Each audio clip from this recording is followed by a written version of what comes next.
our country is world class, no, as far as tourism is concerned. No? We belong to that league, and in spite of our limitations, like certain infrastructures that are still wanting, but then it is easily compensated with what we have to offer, because definitely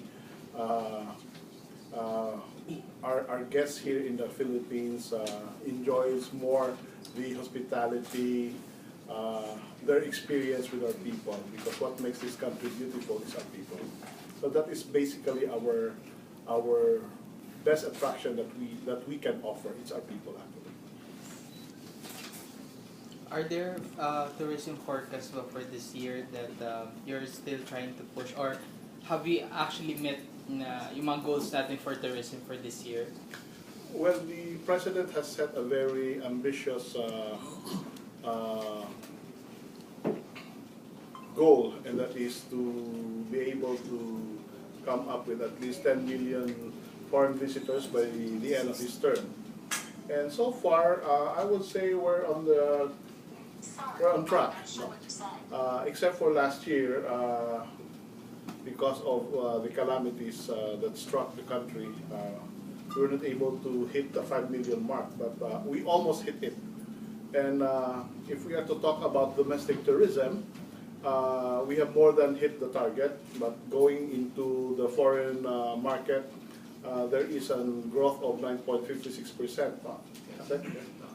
Yeah. I think the tourism guys can be more knowledgeable on this. Yeah. I'd like to add to what the congressman mentioned. I think when you talk about targets, invariably people refer to the head count or the number of visitors coming to the Philippines. But there are actually two other very important indicators that we look at when it comes to tourism performance. The first is the revenue, because as they say, as the finance people would say, everything is about bottom line. What we want is really to get a higher yield from our tourists. So last year, our revenue from foreign tourism amounted to about 4.5, almost $5 billion US. So in the next 2 to 3 years, we will continue to look at the expenditures of our foreign visitors as one of the performance indicators. The second indicator that we're looking at is employment.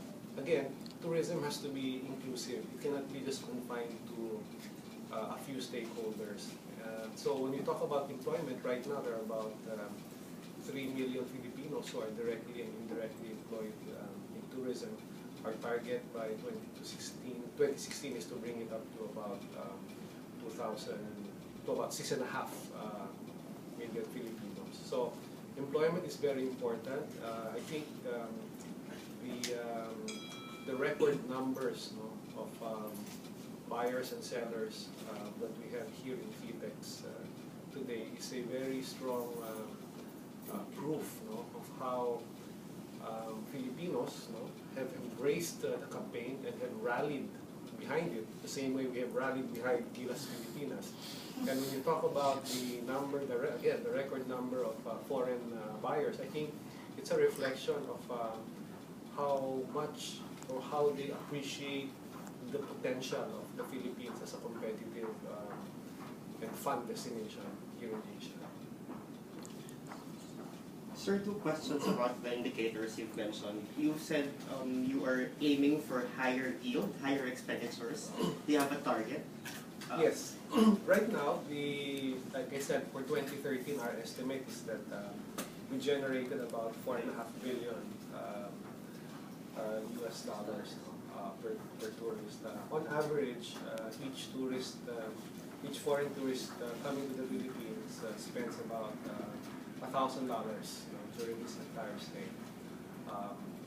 We hope to bring this up to about $1,500, maybe $2,000 per person. I think we all have to look at the unique situation of the Philippines, being an archipelago. When you talk about the 4.7 million foreign tourists who came to the Philippines in 2013, these are real tourists. These are tourists who actually had to hop on a plane to come to the Philippines. Unlike some other destinations in the region where people just get on the car, cross the border, and then you chop one point, and then on the way back another point. Okay, so real tourists who generally stay longer. So on average, we get about we get tourists who stay anywhere between 9 and 10 days. And when you talk about the bottom line, they spend more than what they do in the other destinations. How do we intend to boost spending? You have to, one is you have to offer more attractions, more destinations, including Bohol, of course, so that they stay longer. Second is that you have to enhance the offers so that they spend more on the tours, on shopping, on dining, on spa, aesthetics. So that's the game plan. Sir, in terms of employment, you've mentioned that you intend to raise employment to jobs generated to 6.5 million Filipinos. In terms of tourist to Filipino ratio, gaano po kalaki ang gusto nyo maging difference? Tourist to Filipino. Tourist to jobs ratio. How many jobs generated per tourist? Oh, well, we can do the math. No? If we're talking about 6.5 million directly and indirectly employed in tourism by 2016, and if we stick to our target of 10 million, then you can come up with your ratio.